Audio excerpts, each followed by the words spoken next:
So here we have the Nissan Juke on a 68 plate. I'm going to start off by hopping inside the car and running through some controls first of all. Okay, now that we're inside the car, we're going to start with the dials. On the left-hand side, we have the rev counter, and on the right-hand side, the speedometer. In the middle, you can see the total miles of the car. They are 21,828. We have the fuel gauge in that section as well. If we back out to the steering wheel, on the left-hand side, we have stereo and phone controls. And on the right-hand side, both cruise control and speed limiter as well. Over in the center is where you would pair your phone up before you're able to use it. Press the phone button and then hit connect and follow the instructions on screen from there.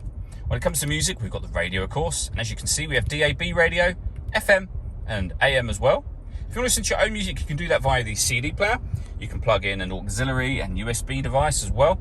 And once you paired your phone, you can stream your music wirelessly via Bluetooth audio, as well as, of course, making and receiving phone calls. This car's got satellite navigation, which is accessed just here. There's a full video showing how that works, and you can find that on our website and on our YouTube channel as well. If I pop the vehicle into reverse, you'll see we have a reversing camera with guidelines that show you what direction the car is headed in relation to the image that's being shown on the screen. We have our main volume for the stereo. Working our way down, we then have the climate control for the car. So you can adjust the temperature, the fan speed. You can determine where you'd like the air to be distributed. When you're happy with those settings, your air conditioning is on at the minute. It's on when that light shows, so off, back on again, or you can turn it to auto. If I push this button in, the car will now take control of the fan speed, which you can see and hear it doing, and the direction of the air to maintain the temperature you've asked for. Any manual adjustment will override auto straight away and enable you to put it on your own settings again. Beneath that, we can either recirculate the air that's in the car, great way of heating it up or cooling it down quickly, or bring in fresh air from outside the car.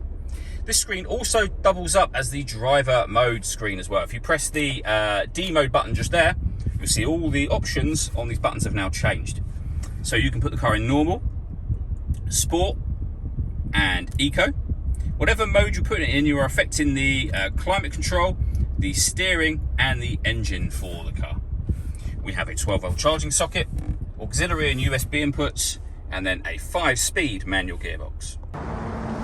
All that leaves me to say is thank you for taking the time to watch this video. If you'd like to come and see the car in person and have a test drive, please feel free to call any of our MJA sites. We'd love to hear from you soon.